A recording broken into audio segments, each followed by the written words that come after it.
About being kind of a lesbian in a bit of a unrequited love type situation or silly. You know how like when you like someone and your brain goes blank and you get clumsy? Well, the first poem's about that. I've done that. Oh, we all can, if we're. I had a crush when I was young, called Roberta. We stayed friends until she died in 2011. Yeah, it was a sad thing, but I'm still in touch with her kid. And you can tell in England, you can tell when you've got a crush on somebody because you become very clumsy.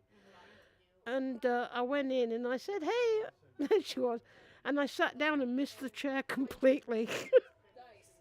Bonk. So stuff like that. Huh? Oh yeah, I was definitely doing that. Is that the vino? Either which. Either which way, I don't mind. Are they dry? Oh, all right. Well, let's try whichever one you think is dry, and if it's not, I'll spit it out and curse you.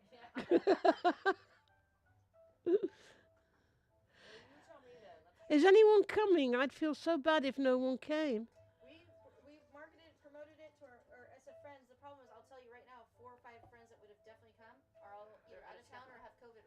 Right.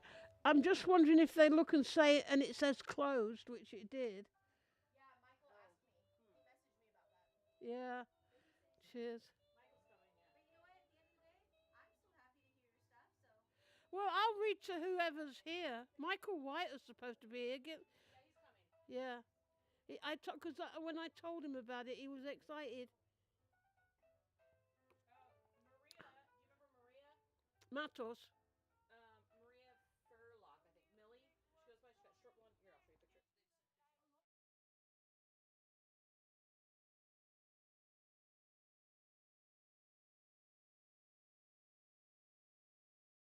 Oh yeah, I love her.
broke up when Vita was 6. And I had originally bought a house, and that went kaput during her illness and my. Anyway, now I rent Yeah. little house. Just stayed there because she liked it. Yeah. Now she'd rather be in San Fran, but there it is. Yeah. She's 23. It's different. Is this your daughter who just graduated from Stanford, right? Harvard. Harvard. One of those big ones. It's all right. It's a big one. Here comes Michael Whiter. Hi, Michael. Hello. How you doing? Good, how are you? Oh, good to see you. You too. Thank you for coming. Linda invited me. Nice. You gotta go then. Yes. How are you? Good. How are you doing? Good. I'm sorry I missed you guys Oh, on that wine is Saturday. I good. know. We were all there. Yeah, but we were with her mom and our landlord, Right. so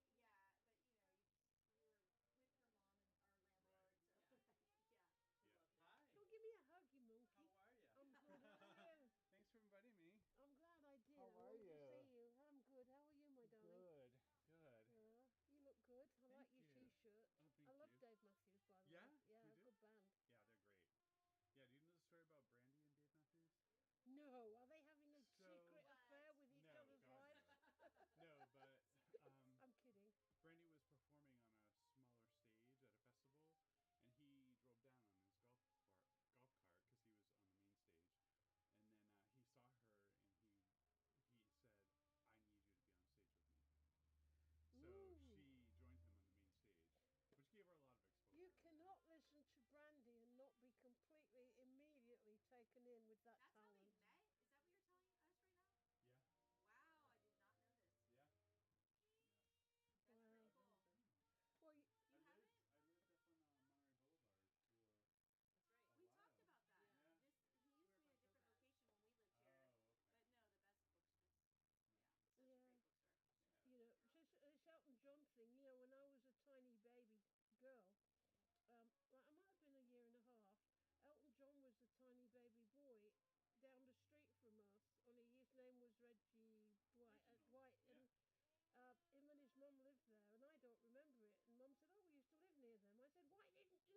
I said, "Why didn't you stay friends?" Oh, that's you told me that's so funny. Right. Yeah. That's awesome. Your mom Oh. remembers him though. She remembered because he got famous. Otherwise, she Ah. wouldn't have. Yeah, right. You know, Yeah. that's all. I've seen so many Elton John farewell tours. Oh, really? Oh, We have God. not seen him live yet, and I want What? to. And I Paul know. McCartney.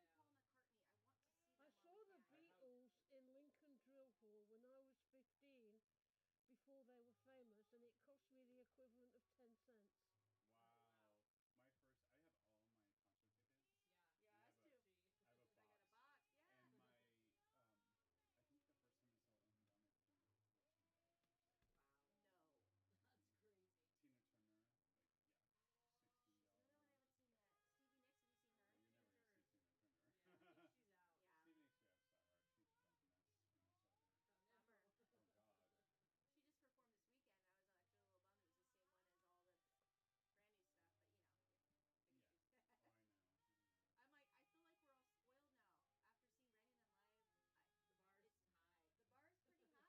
She just performed this weekend. I was actually a little bummed.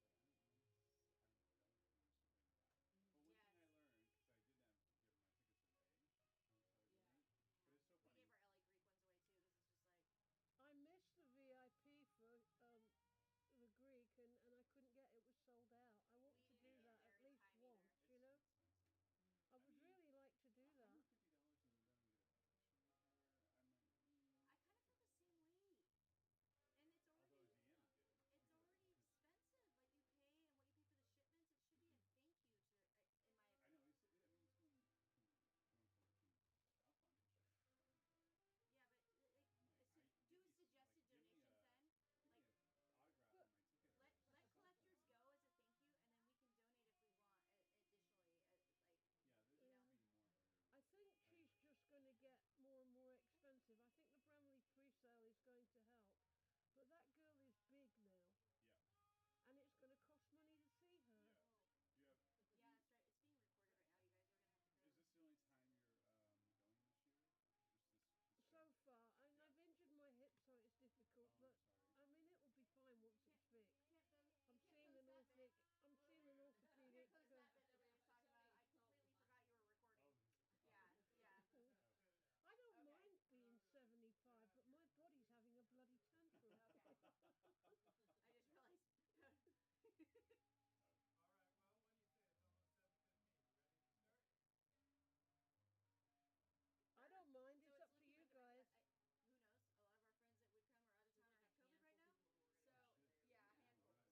beautiful, and it also At the end says of the day, closed regardless, on we're the. still going to be advantageous for the cause. So Yeah. get to hear this lovely lady's. Well, that's the problem with people relying on Google. Okay, I so know. are you ready? Didn't you? How was it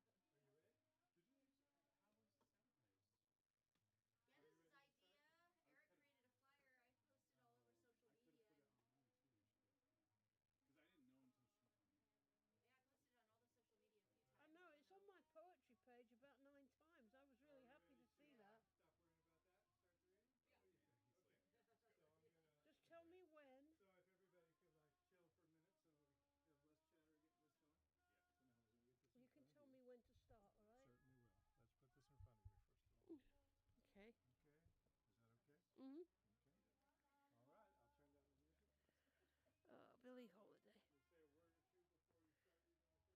Yeah, no, I'm about to say a couple of things, and Yeah. I'm very honoured to have you all here. You don't mind if we do a couple photos too? Oh no, by all means, post it all over Bramley. We will. We will. We'll promote open air with it for sure. Post it anywhere. I want you to get money. I'll just be quiet for a moment while I get started. Thanks. Appreciate that. Okay. All right, Geddes, go ahead and introduce yourself and the reading. Hi, I'm Geddes, and I'm really happy to be doing this, especially today. I think it's important that we give LGBTQIA folks a voice, especially given the horrendous legislation happening in Texas right now and in Florida. And I will say gay as damn often as I like. I'm a very happy gay, and I'm proud to be a lesbian.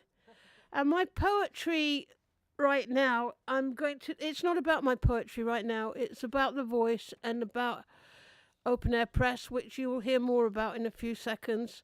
So what I'm going to do, I'm going to start with the first poem, which is about when a lesbian sees someone they really like and they know they like them and they get a complete and utter blankness about them. I'll tell you. It's called You've Been There, I Bet. You've been there, I bet. You know, when you walk in a room and you see her and your feet suddenly get 5 sizes bigger. Then you remember and you trip over every little matchstick lying on the ground. You've been there, I bet. You know, when you're in a room holding intelligent conversation, stunning the crowd with your knowledge and charm.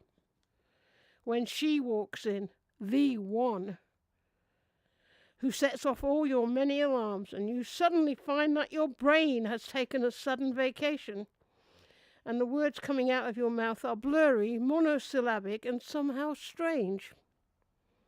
You've been there, I bet.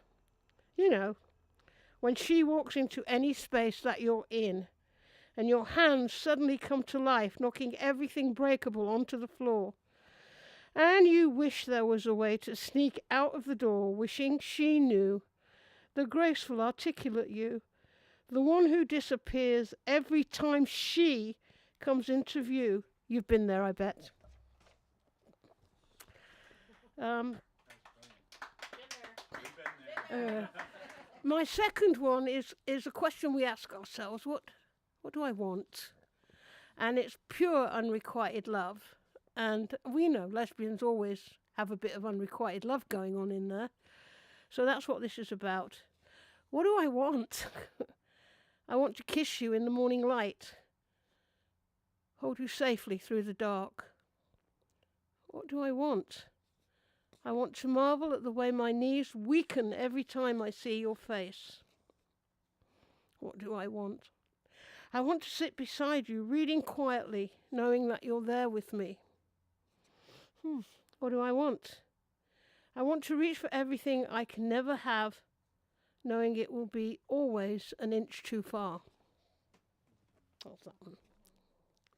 Oh, I love this one. This is about someone in particular. It doesn't matter who, but I know. I think of her every time I read this. And I'm sure she's glad she doesn't know. All right, you ready? My darling girl, I'm in such a whirl it can't be helped, but I swear I won't tell you a thing.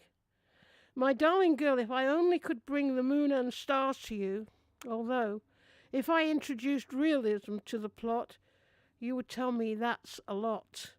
And I'd have to stop. My darling girl, I wish you knew how very much I love you. They're not long. I want to do two more, and then I'm going to ask Shannon Ronan to come up and speak about open air press, which is the point of this reading. All right? This is a Valentine's Day poem that I wrote for the same person that I did the last poem about, by the way. Maybe loving you is less than wise. Maybe it's less than smart. But you who uses their head and not their heart? I know I can't make you love me no matter what I do. And by the same token, I can't make my heart stop loving you. For good or for ill, you're my forever love, and I'd fly to the farthest star to be where you are. My heart will not change. This is no whim. I can't rearrange what this heart feels within. Well, I do like that one, I must admit. I'm going to read one more, and I think I will do this one. It's very short, and then I'll ask Shannon to come up.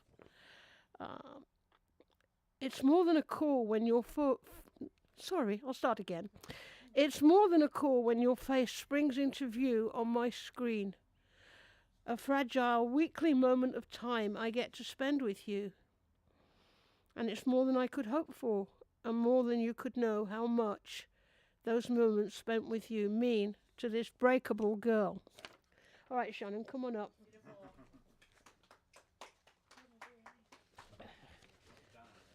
Thanks. Terrifying, actually. And then I'll do this. I'll get...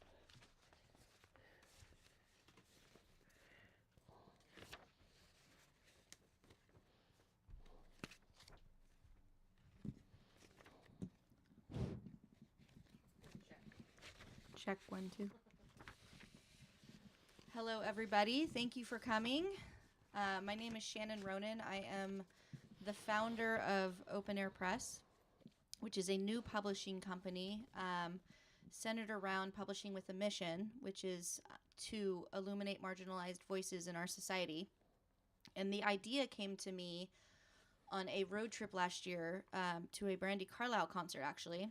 I was going through Laramie, Wyoming, and I don't know how much that rings a bell for you in the crowd. The Matthew Shepard incident was something that happened a few months after I came out. It really shook me. And so I paid a visit to his memorial site, and it was pretty heavy, actually. So I went to the concert and had the best time, and I just have become a part of this amazing community of people of LGBTQ plus that I can't speak enough about.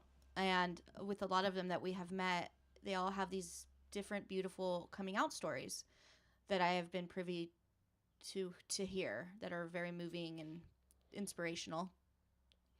And I was driving home, and it occurred to me to share these stories.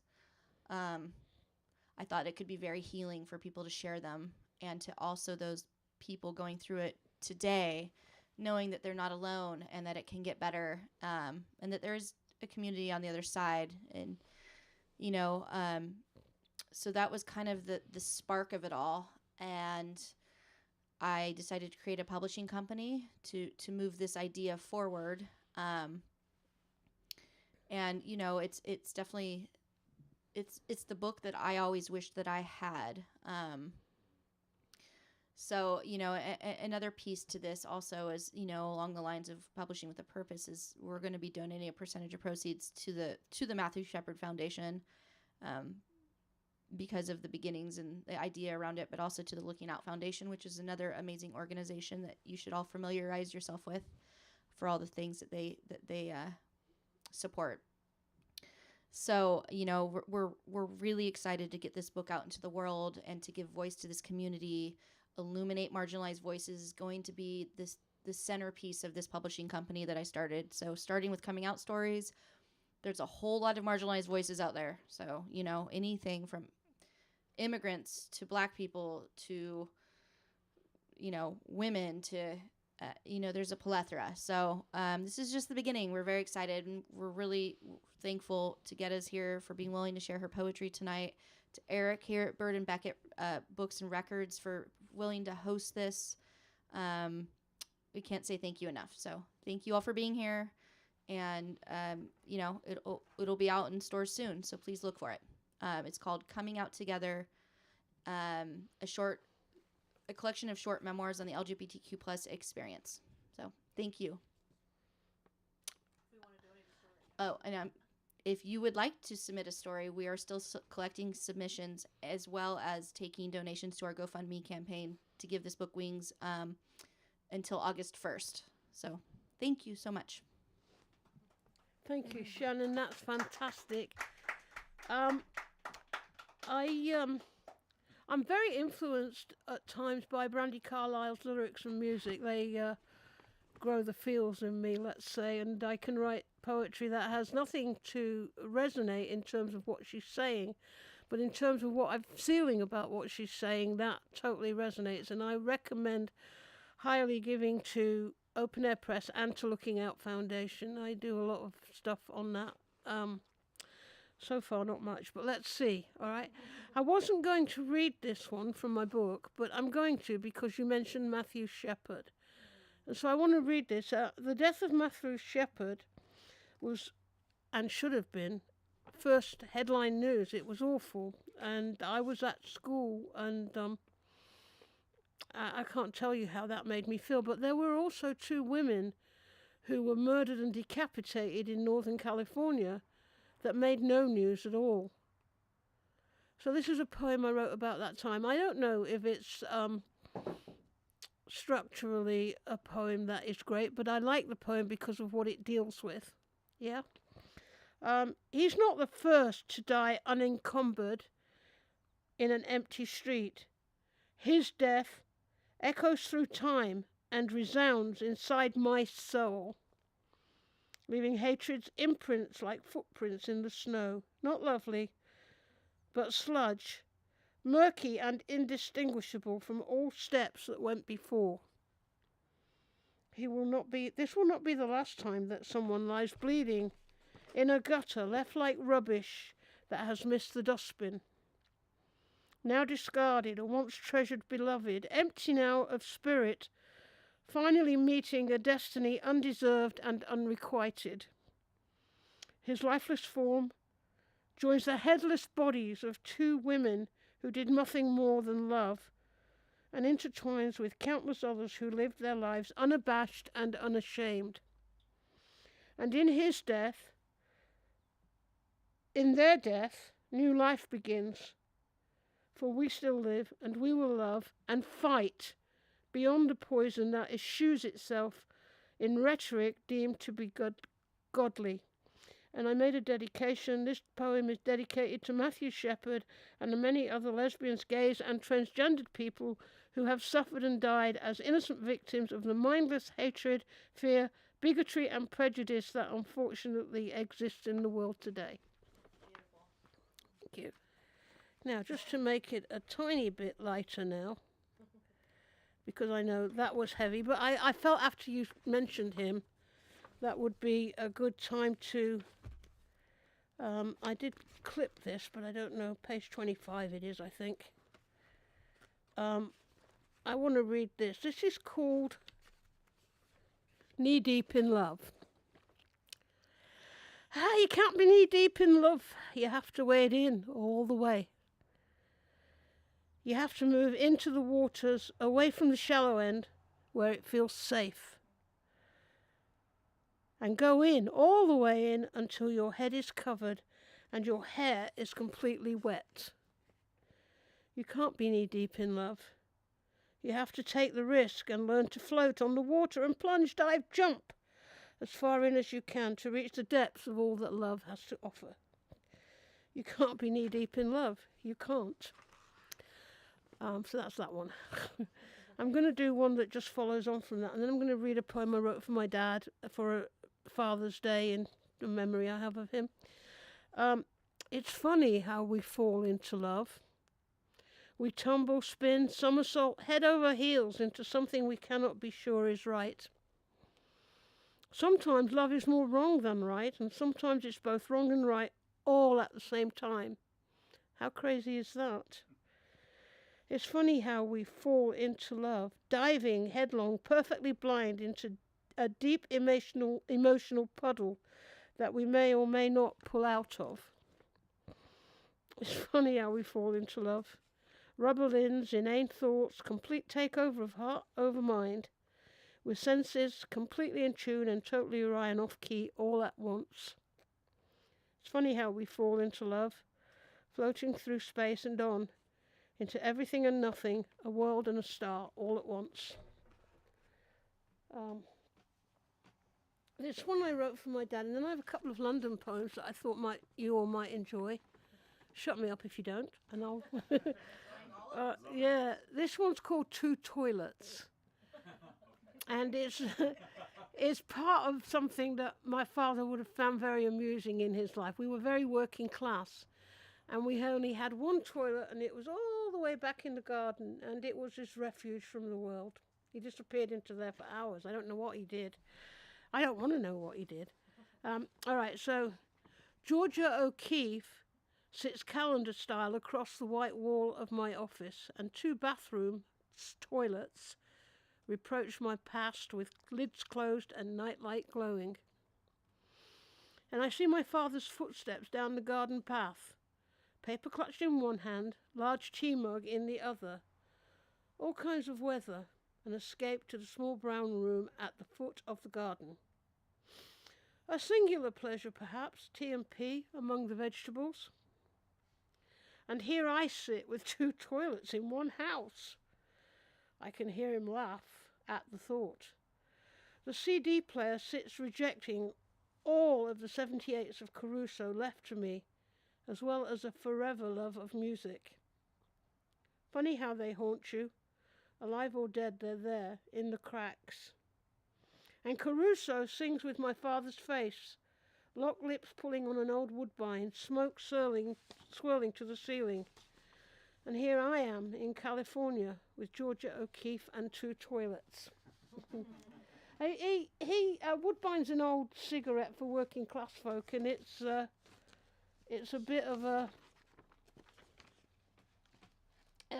thing, you know. These are the London poems, and then I'll tell you a little bit about Nicaragua and read one from there, and then I might call it a day if you're tired of it, because it might get boring after a while. 11 minutes so far. All right, well, let me know.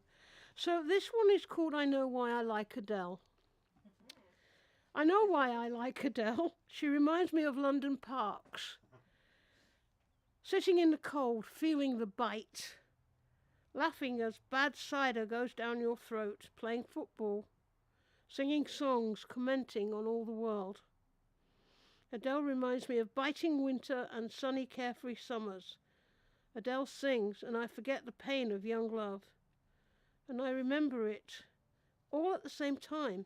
Adele reminds me of home. Usually, not always. So here's one I wrote. I don't know when I wrote it. And it's going into the new book, Hardly Shakespeare. This morning at 3 a.m. I woke to the sound of London swinging inside my head. Crooked streets that wind themselves in careless disregard for convention meandered in my memory, and coffee shops with steaming mugs and solid cake filtered through my half-closed eyes. At 3 a.m. this morning, the sound of laughter echoed eerily inside a long-vacated London flat, and Jilly, crooked teeth and all, was swinging back a tall brown ale, while I, her ever-present disciple of the damned, looked on in glorious admiration. I was young then. So was Jilly. The difference saddened me, because Jilly will never grow old. A London street carelessly meandering into nothingness took her at 26, with no regard for my future as an old menopausal mother, with no Jilly to point out the ridiculous. At 3 a.m., the California night resounded with the echo of Jilly's laughter, And I stirred once again. And I stirred. I once again felt the old familiar pang of loss. Julie was a dear old friend. It wasn't a love thing. I just adored her. And this is another London one. And I might... Yeah. In the reign of London suburbs, reason is in charge of itself and longs to build new avenues of thought or sprinkle theory and old proverbs in among chiming clang of Big Ben's tower. Each day is dependable and controlled like an office clock, ticking out its 9 to 5 rhythm across Pentium screens that travel further than the keyboard tapper sitting there. But I prefer some chaos to convince me that I live beneath a burning sun, to make my life berry-burned, not pale, nor black umbrella-bound for early trains. And yet, who knows what silent traffic lingers along the riverbank, liverbank would be fun, along the riverbank. What roar of silent dying rubble tumbling in Palestine will again beam in beams of light across a stranger's shore, will rise again in beams of life across a stranger's shore. If you could see beyond house fronts, into the past, as through a pane of glass, then out-of-date warships would spit out rhetoric of a different kind. And until then, we live our anesthetic dreams and yearn for streets where paper blows about.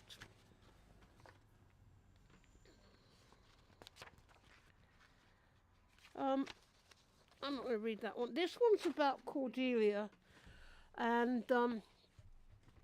yeah, she was an influence and a temporary lover, you know, and it was way back when I was young. She was a waking dream, loving me in my most vulnerable moments, lying beside me in the weak London sunshine, mornings breaking over the back of Alexandra Park, the traffic humming in the distance, another London rush hour beginning without me in it. She was my teacher and my lover for a moment, brief and intense, leaving lines across my heart that forever altered the map of all my loving, and the teacher who forever rests inside my psyche, changing all that I have known.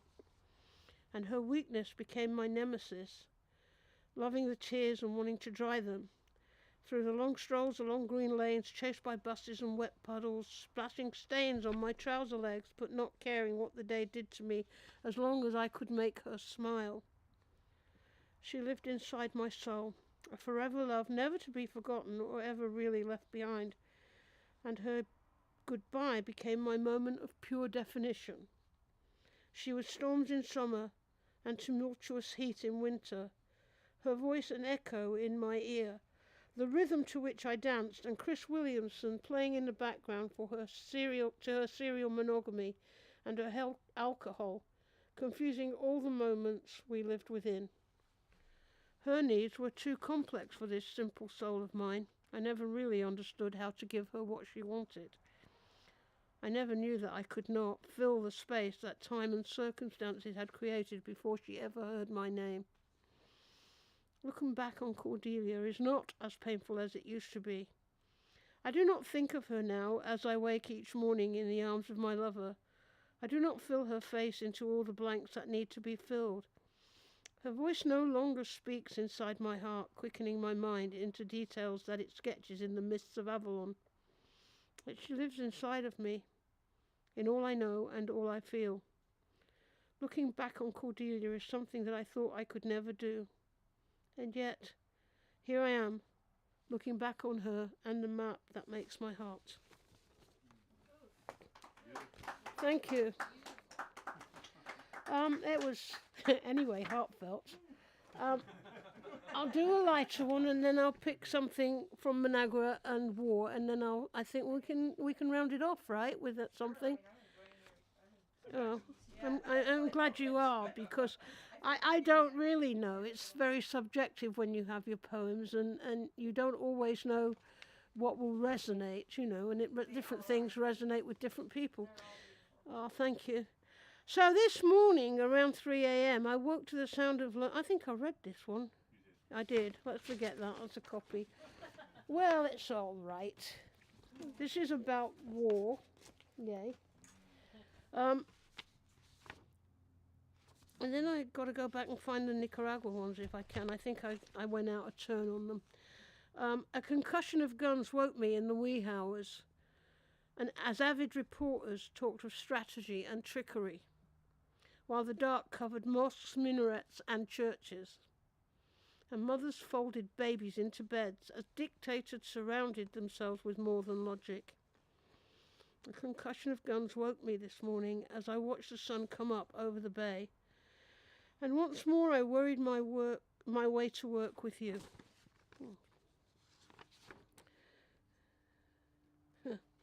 This one is a little bit about 9/11. It's retrospectively written, not while it was happening. When I watched a stream of bodies walking over some bridge in New York, Kosovo came to mind. The mud was missing, and people were going to be safe at home in bed later, one hoped, but still, it had a refugee feel to it. When I saw those desperate for life flying through the air from 90 stories, I was reminded of the early days in Iran, before the fundamentalists took full control. And when I heard of a 2-year-old sitting in a seat that landed in a Pennsylvania field, my heart broke. And it breaks today while the Allies secure oil and 2-year-olds die in the markets, bombed by someone they have never met. And I wonder what hates awaits us as we shop quietly at home. All right, I just wanted to read one called Esther Lee. And would you indulge me while I look? Oh, this could be it. So, yeah, it is. This is a letter I wrote to a friend, and then after it is the poem. Would you mind if I read it?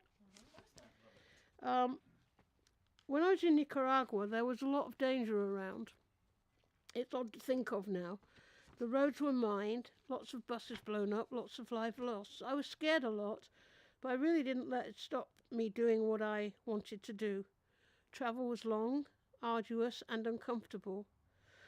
Buses were terribly overcrowded and very smelly, with livestock taking up a good deal of space. To survive required intentional behaviour and focused thought, especially while travelling. It was insane at times. I remember having a large gathering at my house, a mixture of Nicaraguenses and internationalistas. One of my guests was a young woman, an army officer. Halfway through the party, she came up to me and she had to leave to go to the airport to collect the bodies of soldiers killed in the war. That was a strange juxtaposition that became normal. During my time there, I learned so much about what it means to be a part of a society that could never grasp the level of poverty experienced there. The juxtaposition of the two societies within the country was stunning.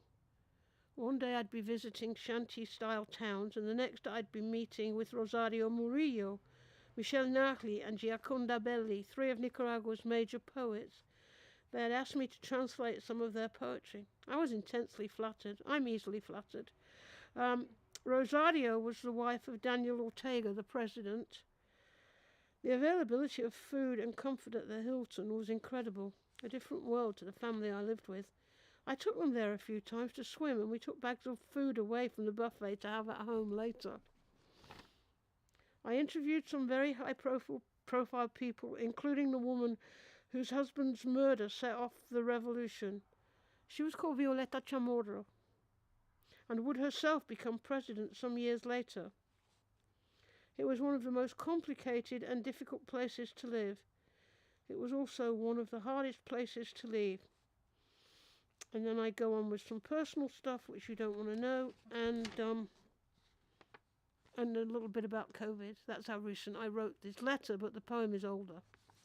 It's called Esther Lee, which is a town in northern Nicaragua, and I stopped off there on my way to Bluefields, which at the time you could only get to by boat, and it was filled with Jamaicans who only spoke English, who were mad at Nicaraguan's government because they wanted Spanish to be the official language, and they didn't like that. And so they were aligned with the Contra. So when I saw them, I got a totally different view. But this poem is about Esther Lee, the point before that, yeah? So, streets lined with rivets and ruts, old cars and steaks fill you up in the middle of food shortage Managua. War-torn moments of calling presente, presente, presente at the door of the fallen. Ethereal atmosphere. Hope, love, anger, poverty. Negotiate roads, minefield, no sweepers, just prayer and luck as you drive through driving rain. Tropical downpours turning streets into mud baths to be waded through. And even there, with all of that, you lived in the forefront of my mind. And that would be going back to Darling Girl, I'm in a Whirl. It's the same girl. So, anyway, is that enough for you? Will that do it? Yeah. I have thousands, but you know, it can go on and on. I'm envisioning gatherings at your house, actually.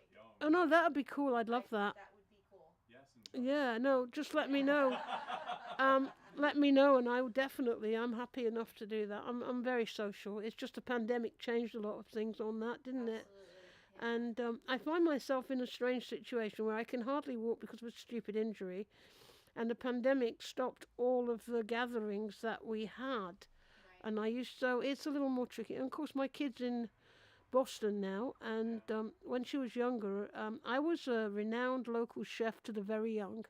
They would come to my house because they loved my cooking, you know, and yeah, so different lifetimes, different things, and I've really honoured that you let me do this for you. I feel so honoured by that, my darlings. I really do.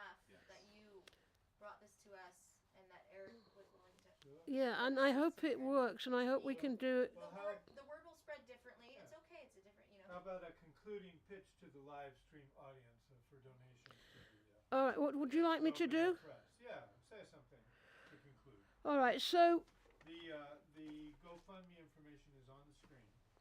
can you see it? All right, the GoFundMe information.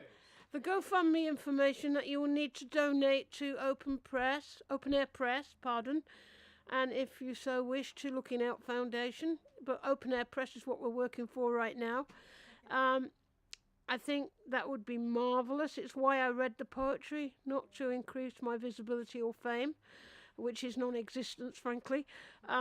But I just really, really want to have LGBTQ people have a word. As a teacher, an educator, a high school teacher, I have been sponsor for GSA clubs, and I've given readings at this very bookstore to raise money so that young LGBTQ kids can write their stories and we can have the money to produce them. And Eric's always been so wonderful and open about that.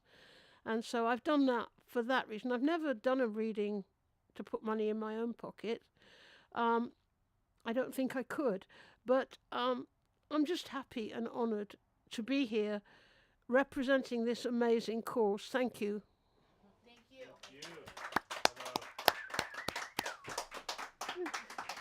I got my backpack. Maria and Michelle bought that for me for Christmas.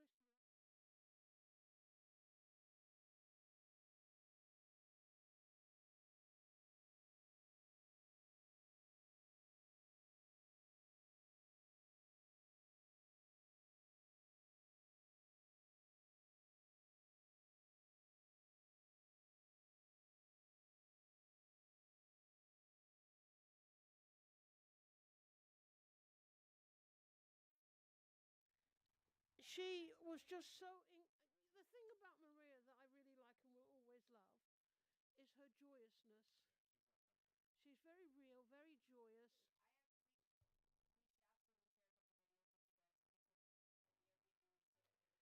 I want to be there with you guys. That's the problem. Oh, absolutely, yeah. If you want to do that, I'm happy to give it all to you.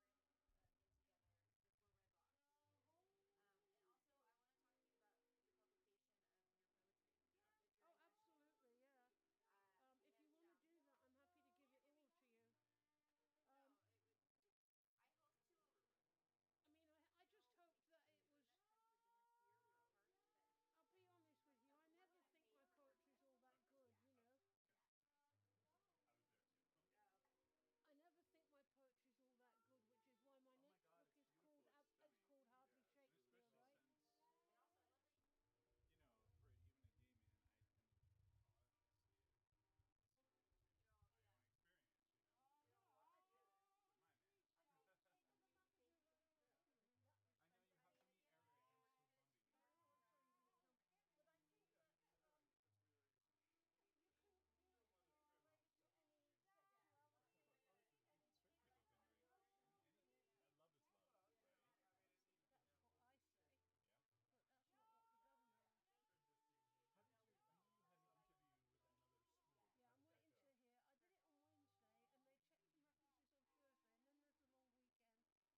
the job, who's permanent.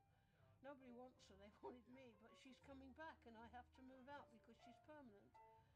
So, you know, it's You have like, to move out of your place? What do you mean? Oh, you no, move out of your my position. school, out of my position. Oh, okay. Yeah, no, my place maybe if I don't pay the rent. Did you this hear month. back from the interview yet? Huh? Did you That's hear what I back? was just asking. Oh yeah. Is that? I didn't hear that. Oh, so they're checking her references. Oh, gotcha. So Okay. So I hopefully- don't know. Hopefully I mean, this week, right? I figure if I don't hear by Friday, I don't have it. That's it, basically.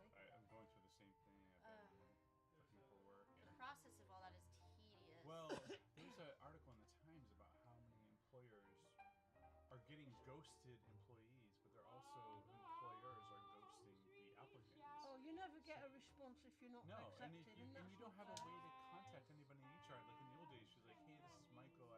I put a resume in. I mean, I You know, they dropped my keep it- application off last it's like week." secret. It's weird. Yeah. It's terrible. And also at Yeah. 75, they take me when they're desperate. And I have the skills and the You do. experience, Sure. and I always get a